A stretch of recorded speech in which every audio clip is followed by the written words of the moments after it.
Have you ever wondered if what you feel is true love or something else entirely?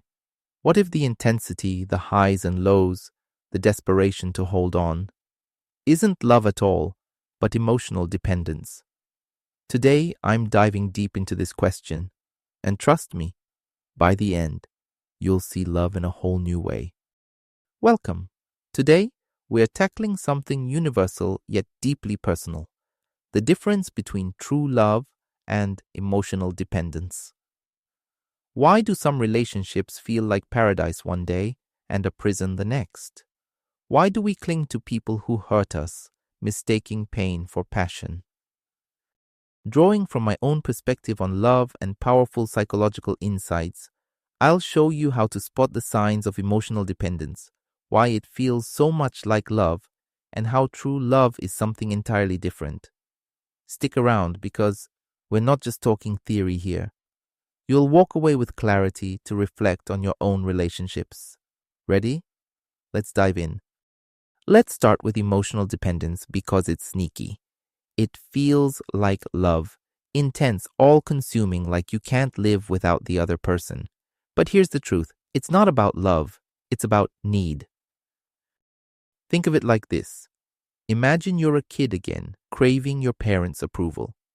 If that love came inconsistently, sometimes warm, sometimes cold, you learn to chase it. You internalize that love is a roller coaster, something you have to earn. Fast forward to adulthood, and your brain seeks out that same pattern. That's why someone who's unpredictable, one day showering you with affection, the next ignoring you, feels so familiar. It's not love. It's a trap called intermittent reinforcement.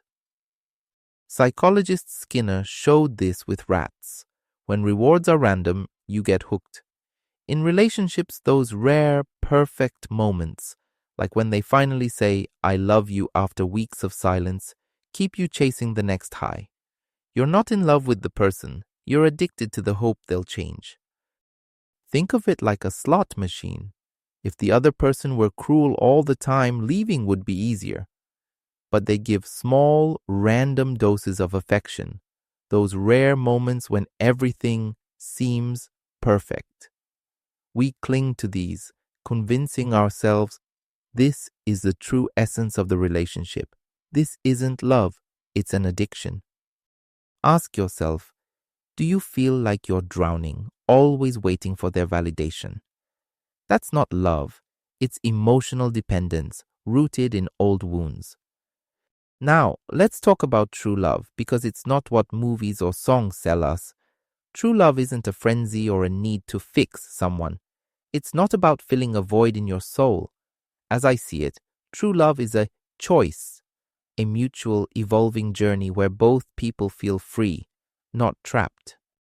In my view, inspired by thinkers like Khalil Gibran, love is like a muse. It inspires you, lifts you, but it can also wound if you're not ready to face your own vulnerabilities. True love exists when you're not just chasing recognition, but genuinely seeing the other person, their flaws, their dreams, their fears. It's not about cuddles that mimic a parent's comfort.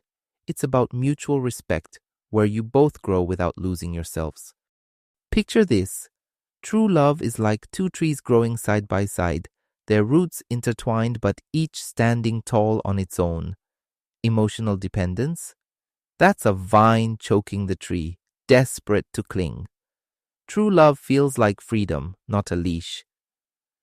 So why do we mix these up? It comes down to our past. If you grew up feeling unloved or unworthy, you might believe you're only as valuable as someone else says you are. That's when you seek partners who mirror that old dynamic. Someone distant, someone you have to win over. It's like trying to rewrite your childhood, hoping this time you'll be enough. This is where manipulation like gaslighting comes in. Ever been told you're too sensitive when you call out bad behavior? That's gaslighting, and it makes you doubt your reality. You stay thinking you're the problem. Combine that with society's obsession with needing a partner to be whole, and you're primed to mistake dependence for love. Here's a question to chew on. Are you in a relationship to give love or to get validation? Be honest.